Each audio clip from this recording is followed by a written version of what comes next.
Floribert Mubalama Engwa, fondateur et directeur exécutif de Congolese Integration Network, appelé aussi en français Réseau d'intégration des Congolais ici à Seattle, à Washington State. Vous êtes le bienvenu sur ce plateau, encore une fois, de Panneau 5 News. Bonsoir, Monsieur Floribert Mubalama. Bonsoir, Antoine Roger Bolam. Nous sommes très contents de vous recevoir parce que ce programme vous a donné l'occasion de parler la fois passée, si vous voulez, des événements et des conférences que vous organisez ici. Et avec un petit décalage, aujourd'hui, vous revenez encore sur notre plateau de Panneau 5 News. Quelle est la nouvelle? Très chers spectateurs de partout dans le monde, du Congo particulièrement, je suis encore ici, Floribert, comme on l'a bien souligné auparavant, pour répéter ce que j'ai commencé. Je ne sais pas si c'est une répétition. Oui, c'est une répétition. Pourquoi? Parce que nous avons annoncé un événement très riche. Et l'événement en question, c'était Hot for Congo. C'était une conférence. La dite conférence était prévue se tenir le 21 septembre, ici à Washington State. Et cette conférence s'est tenue le 25 mai. Il y a une session qui a été reportée. Et la session qui a été reportée, c'était la session en rapport avec les élus de la République démocratique du Congo et les élus de l'État de Washington. Et aussi, il y avait celle entre les opérateurs économiques de la RDC et les opérateurs économiques de Washington.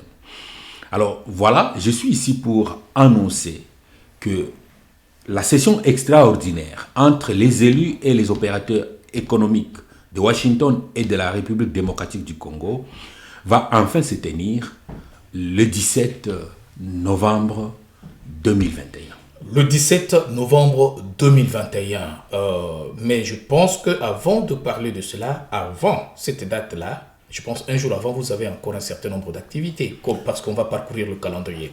Bien sûr, nous accueillons d'abord les invités d'honneur en provenance du Congo, les élus du peuple qui représentent le Congrès au Congo. Il y a aussi les représentants du secteur de l'énergie, de l'ANAPI, de l'agriculture et même certains leaders d'opinion de la République démocratique du Congo qui arrivent déjà les 15, ils seront ici.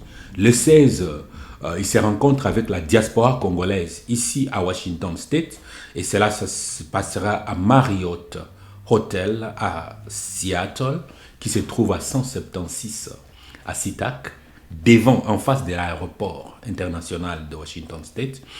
Et de là, ça sera de 18h à 20h. Ça, juste une discussion, échange, parce que ce sont les élus des Congolais, et les Congolais sont ici. Pourquoi pas ne pas leur donner cette opportunité d'échanger avec eux? Cette opportunité qui nous a été offerte par CIN, Congolese Integration Network, mes compatriotes congolais qui vivaient ici à Washington State et partout ailleurs. Vous voulez parler avec quelques représentants, députés, leader d'opinion que Floribert est en train d'inviter. Venez qu'on se rencontre ensemble pour essayer de parler de notre pays, de parler Congo. Alors Floribert, quel sera essentiellement, avant de passer peut-être au jour prochain, le message véhiculé ce jour-là, dans le cadre de l'accueil, là où les Congolais doivent se retrouver? Là où les Congolais doivent se retrouver, bien sûr, le message, c'est juste la vision qu'ont les représentants du peuple congolais, les opérateurs économiques et même les délégués qui nous arrivent ici, leur vision par rapport à l'avenir de notre pays. Et il y a aussi de la part de la diaspora qui vont aussi exprimer leur vision, si pas seulement leur vision, mais aussi demander des questions par rapport aux différentes questions que nous sommes en train de nous poser par rapport à notre pays. Oui, nous allons peut-être rentrer à ces différentes questions-là que nous sommes en train de nous poser par rapport à notre pays après. Par rapport au calendrier, ouais. À part le 16, le 17, il y a aussi un certain nombre de rencontres, d'événements. Le 17, là, c'est prévu en effet une rencontre extraordinaire, bien sûr, entre les élus de Washington et les élus du Congo. Sur quelle question? C'est la question de l'expérience.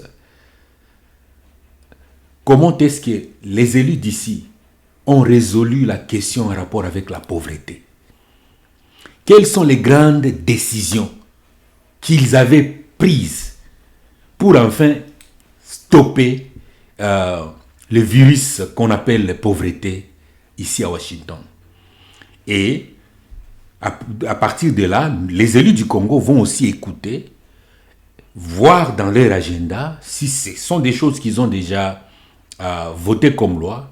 S'ils n'ont pas encore travaillé sur ces genres de lois, ils vont chercher aussi à avoir l'appui ou bien l'accompagnement de leurs amis pour enfin prendre les mêmes décisions au Congo et donner de l'espoir au peuple congolais.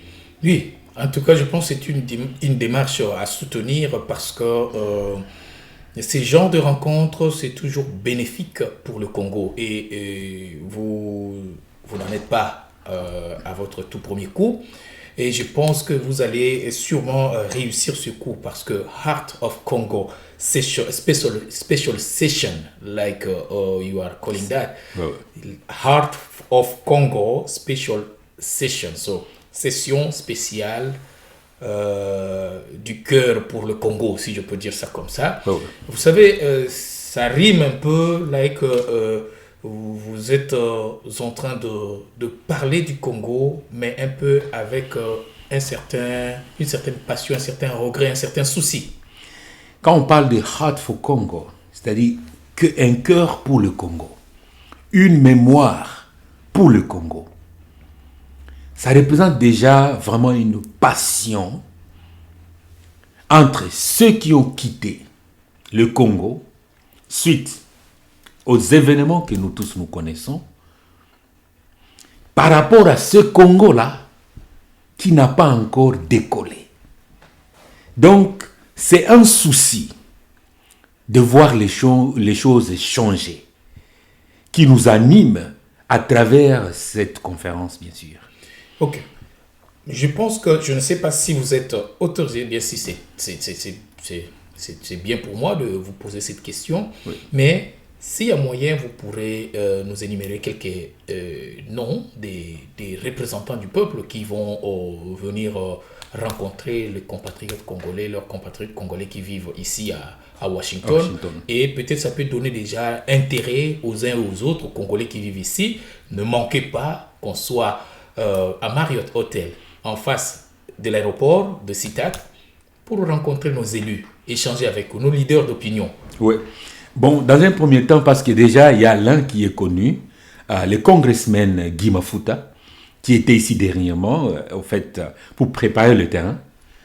Et il sera encore le chef de la délégation, cette fois-ci. Et il ne vient pas seul, il vient avec d'autres honorables. J'ai mal souvent à citer tous leurs noms, yeah. Mais, en fait, ils se connaissent. Pour le moment, je garde dans l'anonymat leurs noms pour la surprise. Ils sont nombreux. Yeah. Ils sont nombreux, vraiment une liste de 10. Ils représentent différents coins du pays. Oui. Il y a des attachés de la communication. Oui. Il y a les responsables délégations de l'ANAPI, du ministère de l'Agriculture, et le secteur de l'énergie. Même aussi, il y a ceux qui viennent parler aussi sur le développement du digital au Congo, donc la technologie digitale, dont le pays en a besoin, effectivement. Et j'ai vraiment beaucoup d'intérêt à écouter comment est-ce que tout cela va enfin créer de l'emploi pour le peuple congolais, qui est en fait le décollage vers le développement dont le peuple est en train d'attendre. Battez-vous, la Floribert, création de l'emploi. Battez-vous, vous avez le soutien de beaucoup de Congolais, en commençant par nous ici, par nos 5 News. Nous allons vous soutenir pour que vous puissiez réussir ce coup que vous êtes en train de mener. C'est pour l'intérêt des Congolais. Alors, à part la date du 16, Floribert, et la date du 17, c'est qu'on a oublié un événement pour continuer, si vous voulez, sur la suite des événements. Vous savez, il y a beaucoup de choses qui vont se passer durant la période où les délégués seront ici. Et après les 17, nous envisageons faire une tournée d'exploration. Nous sommes ici dans le West Coast des États-Unis et nous allons visiter la partie est de l'État de Washington, où il y a beaucoup de fermiers agro-industriels, il y a des centres énergétiques, il y a même les usines de production de vins, des fruits et consorts. Nous allons faire cette tournée-là à Tri-City. Il y a Pasco, il y a d'autres cités là-bas. Nous allons visiter Spokane. Nous allons rencontrer les élus là-bas et aussi les opérateurs économiques là-bas. Et nous allons encore retourner de l'est vers l'ouest, en passant par Wenatchee. Et nous serons ça va être une tournée de 2 jours. De 2 jours. Très intéressant. Ils seront fatigués, mais ils vont beaucoup apprendre. Mais le souci, Floribert, c'est que ça ne soit pas une tournée, si vous voulez, non seulement de façade, mais que ce soit quelque chose, c'est un souhait, que vous puissiez approfondir cette question, parce qu'on en a vu autant, mais les résultats au Congo, c'est toujours catastrophique, la situation. Je vous rassure que la tournée que nous allons effectuer du 18 au 20 sera une tournée bénéfique pour le pays, et surtout pour le peuple congolais. Donc, l'État de Washington, c'est une 11e puissance économique mondiale, et qui a un poids vraiment énorme dans l'ensemble des États-Unis, compte tenu des riches américains qui vivent ici. À Seattle. Oui. Donc, pour le moment, ce n'est pas notre priorité de déranger les richards de l'État, mais nous allons leur signifier notre présence et notre souci de collaborer avec eux dans l'avenir. Parce qu'après cette conférence, qui va planifier effectivement l'organisation du Forum économique de 2022, nous aurons à inviter les richards comme les Bill Gates, les Bezos, Boeing, Microsoft. Oui, sont des gens que nous allons travailler dur pour les avoir en 2022. C'est un projet, je vais vous dire, Floribert, très grand, très grand. Mais n'oubliez pas, nous avons des grands et des grands. Je pense au docteur Mukwege que vous ne pouvez pas oublier dans ce genre de rencontres, s'il y a moyen. Alors, par rapport à la suite de l'événement, pourquoi, d'abord, vous avez énuméré un certain nombre d'endroits que vous allez visiter. Ouais. Alors, pourquoi vous, CIN, prendre cette initiative et aller amener les élus du peuple, les Congolais qui seront disponibles à être avec vous? Pourquoi nécessairement vous? Ça, c'est une très belle question et je suis très heureux et très content même d'y répondre. Pourquoi CIN, Congolese Integration Network, réseau congolais d'intégration? Nous avons commencé à exister comme organisation avec pour mission de faciliter l'intégration des Congolais dans l'État de Washington. Et cette mission a évolué et aujourd'hui c'est éduquer, accompagner et même guider vers une communauté résiliente. Si je peux le dire ainsi, mais c'est en anglais. Et notre parcours, tout ce que nous faisons, c'est juste pour aussi inspirer. Voilà notre vision. Inspirer les Congolais. Donc, dans le cas d'inspiration, ce que nous allons faire sont des choses qu'on n'a pas l'habitude de faire. Ce sont des choses qu'on ignore, mais des choses très importantes. Rappelez-vous que le Congo a besoin de la justice transitionnelle. Un élément que nous ne pouvons pas oublier. Mais dans le parcours de la justice transitionnelle, il y a des phases, des étapes. Et parmi ces étapes, si je peux le citer, il y a la bonne gouvernance, il y a en fait la démocratie, et, il y a aussi les élections. Donc, dans le cadre de la légitimité, ça on laisse au pays, parce que nous sommes dans la diaspora. Dans le cadre, en fait, de la justice, c'est un point très, très poignant pour nous. Nous voulons interpeller encore une fois que le Congo existe et le Congo a été blessé dans le passé et les plaies sont encore là, très fraîches et veulent être pansées et guéries. Et ce qui va aussi contribuer à la guérison parce que l'intervention militaire a échoué au Congo. La MONUSCO et tout l'état des sièges. Bon, en fait, je ne parle pas de l'état des sièges, je parle des interventions militaires étrangères c'est-à-dire au Congo. Vous pensez que la MONUSCO a échoué? Ils ont échoué de résoudre les problèmes au Congo. Pourquoi? Il y a un élément que moi je vais aussi démontrer. C'est très difficile. C'est très difficile de résoudre les problèmes de criminalité dans un pays pauvre. Quand les gens sont pauvres, ils ont tendance à aller lécher ce qu'on leur donne. Et ce qui leur donne ces miettes pour les lécher, souvent ce sont des gens qui veulent les utiliser pour causer encore plus de tort et de violence à notre peuple. Les groupes armés sont florissants dans les milieux pauvres. Alors, quand on fait une intervention militaire, cette intervention n'a pas comme mission de développer le pays ou bien d'amener le pays dans le parcours du développement économique.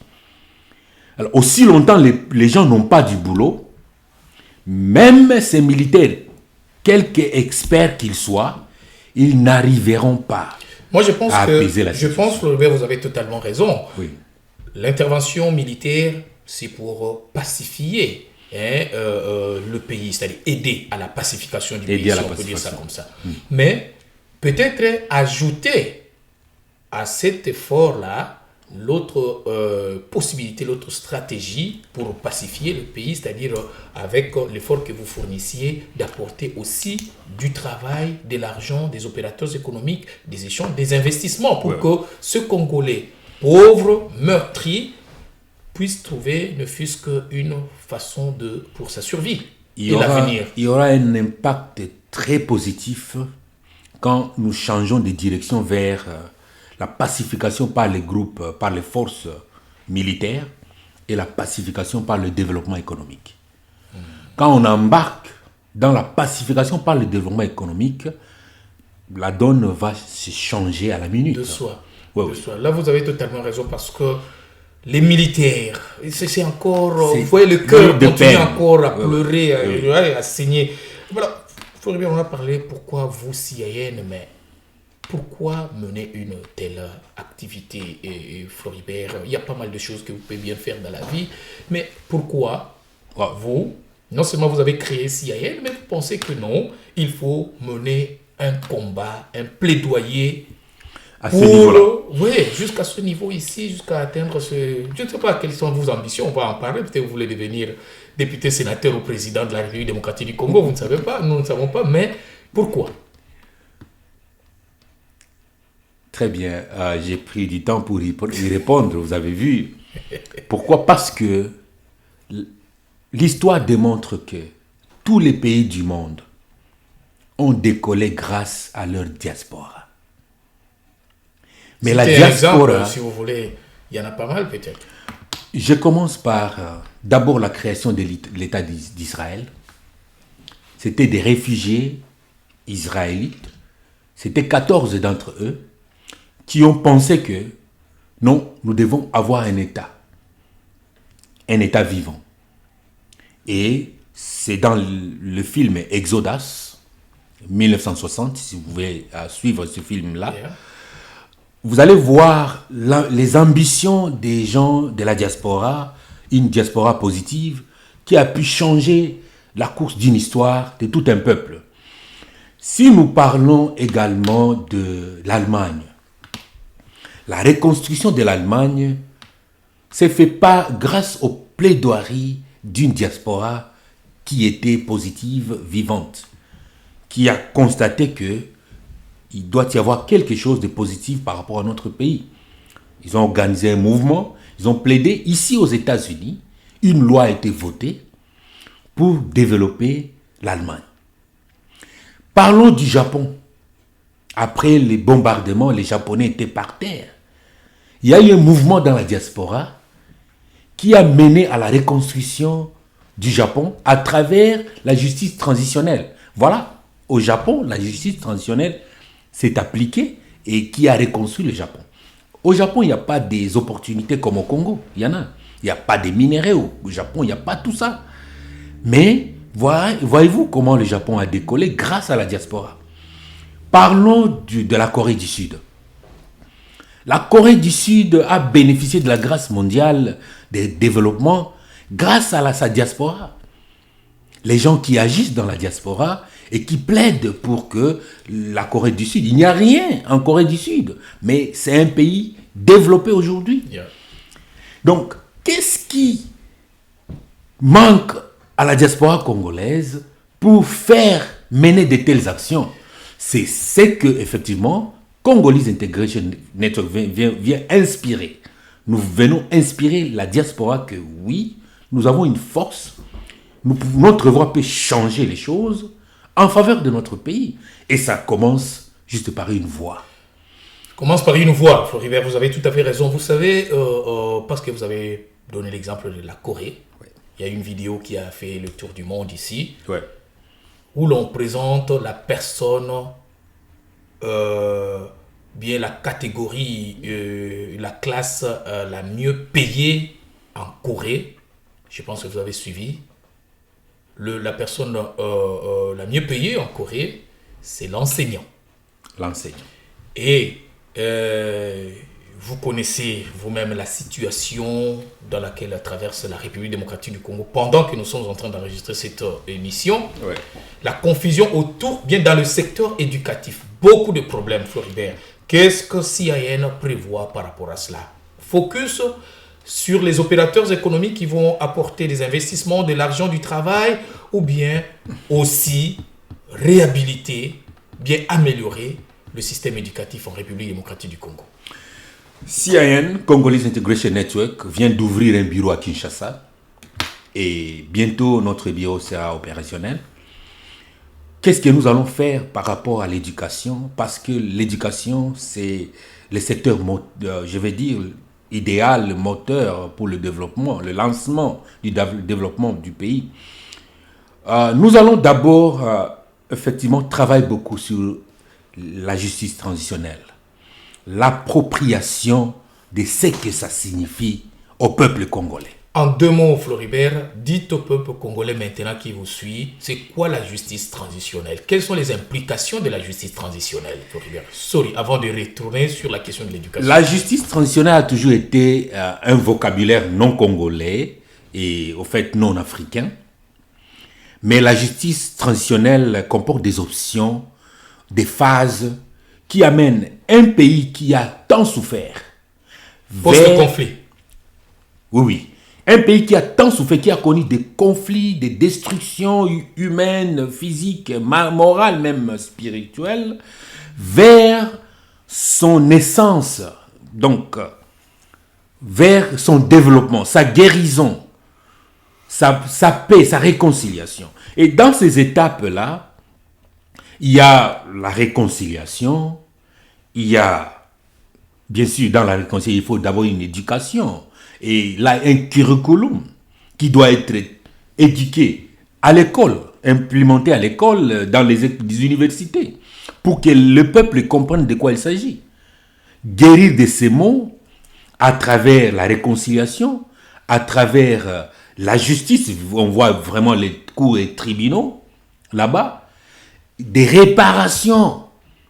Et quand on parle des réparations, moi, en tant qu'économiste, j'ai toujours martelé sur la réparation. Très important. Oui. Parce que la réparation, c'est là où tous ceux qui sont impliqués répondent devant la justice et font des réparations, c'est-à-dire en termes des biens. Floribert, nous allons peut-être y arriver, peut-être bien on va faire toute une émission sur ça, la justice transitionnelle, c'est très très très important, parce que vous avez dit que tout le monde soit en mesure de répondre devant la justice et être prêt à réparer les fautes commises, mais vous connaissez la situation, c'est encore en débat, en discussion au pays, on ne comprend pas, la situation reste confuse sur cette question de justice transitionnelle. Vous pensez en deux petits mots que le champ est vraiment libre Ouais. d'implémenter la justice transitionnelle en République démocratique du Congo. C'est maintenant ou jamais. C'est maintenant ou jamais que le peuple congolais doit s'approprier des options de la justice transitionnelle. Floribert, revenons rapidement à la question de l'éducation en 2 petits mots pour continuer la suite du programme. La question d'éducation, je parle bien. Quel genre d'éducation il faut d'abord transmettre au peuple congolais, et effectivement celle de la justice transitionnelle. Oui, et par rapport à l'éducation scolaire aussi. Par rapport à l'éducation scolaire, voilà, il faut vraiment, c'est un investissement demandé dans l'éducation parce que c'est tout un système qui est par terre. C'est tout un système qui est par terre. Et puis ça prend des années, Floribert. C'est pas pour aujourd'hui. Ça ne doit pas prendre des années parce qu'il y a le monde qui ouvre ses bras pour aider le Congo. Le Congo a tout ce qu'il faut pour investir dans l'éducation. Nous avons des mines, nous avons une terre qui peut être exploitée et qui peut produire 2 fois ou 3 fois par an pour produire des économies, des réserves pour le pays qui peut être se réinvestir encore dans l'éducation. Et les priorités, il faut que cela soit dans les priorités de l'État. D'abord, il y a d'autres types de dépenses qu'au cours d'une année ou 2 années, on peut laisser à côté pour d'abord investir dans l'éducation. L'enseignant, il faut redresser, corriger encore l'enseignant congolais qui a tant perdu l'éthique d'un enseignant. C'est perdu au Congo parce que tout est sur l'argent qui n'est pas là. Alors, vous avez mentionné la Corée du Sud. S'il faut prendre cet exemple, on n'a pas à réinventer la roue. C'est juste aller là-bas, les consulter et copier. Yeah. On n'a pas à recréer. Yeah. C'est copier là où les choses marchent, on copie et on fait ça pour nous aussi. Yes, mais l'enseignant congolais n'est pas payé, sous-payé. Vous savez, l'enseignant congolais a faim. Comment est-ce qu'il va continuer à travailler? Vous avez suivi la confusion qu'il y a eu, qui a été même à la base encore, qui a envenimé le conflit entre l'Église et le gouvernement. Floribert, je pense que c'est une question, je ne sais pas si Yahen a quelque chose de concret sur ce plan. Nous avons juste un mot de plaidoirie. C'est juste une voix pour dire que l'éducation, ce n'est pas un secteur à négliger. Et je sais que les gouvernants doivent prioriser le secteur de l'éducation. Ce n'est pas une question d'émotion ou bien de tout ce qu'on voit sur les réseaux sociaux. Nous pensons que le pays peut faire mieux. Vous recevez les représentants, oui, bien sûr, vous recevez les représentants de l'État, bien si vous voulez, du peuple, ici, dans le cadre des conférences. Vous avez pensé au gouvernement aussi, quelques représentants du gouvernement? On a pensé, oui, il y a quelques représentants du gouvernement. Oui. Et effectivement, on attend que cela soit une surprise. Qui sera là pour que la diaspora puisse les découvrir et leur demander, poser des questions, bien sûr, par rapport au travail qu'ils sont en train de faire et leur vision par rapport au pays. Floribert, je ne sais pas si nous avons tout épuisé par rapport au reste du programme, mais je veux que vous puissiez continuer et terminer le reste du programme avant que des débats. On a parlé assez. Et c'est juste lancer une invitation. Une invitation à la diaspora congolaise. Les 16, c'est votre journée. Nous créons l'espace. À vous d'exploiter l'espace. Il a été dit que nous négligeons beaucoup les sujets d'intérêt pour notre pays. On laisse ça dans les mains de certains. Alors quand vous laissez à eux, ils vont prendre des décisions sans vous. Et les résultats ne vont pas vous plaire parce que votre voix n'a pas participé, n'a pas été entendue. Donc c'est le moment où jamais de faire entendre votre voix. Ils seront ici, ce sont vos représentants, les députés de votre pays. Venez parler, échanger avec eux. C'est très important. Venez parler, échanger avec les représentants du peuple en République démocratique du Congo, les députés, les élus, les représentants du gouvernement.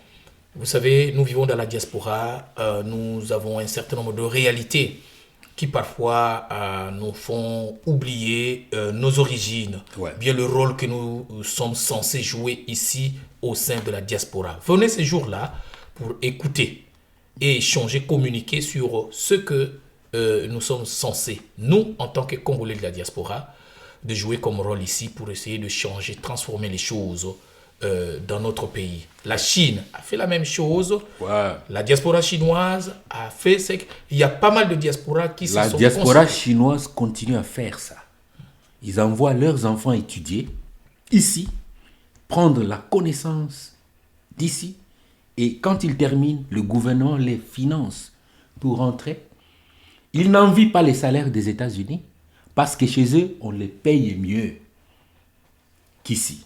Donc notre pays peut aussi n'a pas besoin de recréer la roue. Qu'est-ce que d'autres font? Faisons la même chose. Faisons la même chose. Le souci, c'est développer le Congo. Le souci, c'est travailler pour l'émancipation, si vous voulez, du Congo. Il y a un certain nombre d'élan que les décideurs politiques, notamment, sont censés implémenter. Ouais. Et nous, population, nous allons suivre. Mais vous savez, nous devons encourager ce que CIN est en train de faire. Vous êtes Congolais, vous êtes en train de me suivre ici à Washington State, à Seattle ou partout à travers les États-Unis et que vous pensez que vous avez une voix, vous avez quelque chose à dire par rapport à ce que CIN, Congolese Integration Network, est en train de préparer, contactez son fondateur et son directeur exécutif, Floribert Mumbalama, qui est ici sur ce plateau. Ces coordonnées, vous allez avoir ça sur le bas de l'écran sûrement. Et voyez comment est-ce que vous pouvez enrichir le débat. Et comme Floribert est en train de dire, inspirer les uns et les autres pour que nous ayons un Congo nouveau. Accompagner les bonnes initiatives. Un dernier mot, Floribert. Merci beaucoup, Roger Boulamba, pour l'opportunité, encore une fois, d'être sur votre plateau. Merci. Et nous vous nous vous encourageons d'aller vers l'avant. Merci. Parce que nous devons investir aussi en vous. Merci. Investir dans votre business. Merci beaucoup en tout cas. Oh, vous écoutez mes amis. Nous devons aussi investir dans votre business pour que vous puissiez aller de l'avant. Oui. Et pourquoi pas avoir lors de la présence de la délégation, les avoir ici. Les avoir sur le plateau de Panneau 5, ce serait notre plaisir. Nous ne voulons pas anticiper par citer des noms, mais vous serez les bienvenus sur ce plateau de la télévision. Merci beaucoup. Merci en tout cas, Floribert. Merci de votre passage. Et merci surtout à vous, mesdames et messieurs, pour votre temps que vous avez consacré pour suivre cette émission, cet échange, conversation avec Antoine Roger Boulamba, qui a reçu aujourd'hui Floribert Mumbalama Ngwa, le fondateur et le directeur exécutif de CIN, entendez Congolese Integration Network. C'est le réseau des Congolais, d'intégration des Congolais ici à Washington. Ça veut dire en d'autres termes, les Congolais qui arrivent et qui ont besoin d'un certain nombre de ressources, ils contactent CIN, s'informent et les orientent sur toutes les questions. Vous êtes au Congo, vous êtes en train de nous suivre partout à travers le monde et que vous êtes Congolais. Vous voulez participer aux efforts de CIN. N'hésitez pas. Les informations, les coordonnées de CIN, vous pouvez les avoir en passant par nous sur Panneau 5 News ici à Tacoma, Washington. Merci de votre patience, merci aussi de votre temps, merci de l'intérêt que vous portez à ce programme. N'oubliez pas, non seulement d'aimer, mais aussi de subscribe, c'est-à-dire de vous abonner et de partager ce programme. Et à nos prochains numéros, nous serons toujours présents pour vous saluer et vous informer. Merci beaucoup et portez-vous bien. Au revoir, Floribert. Au revoir.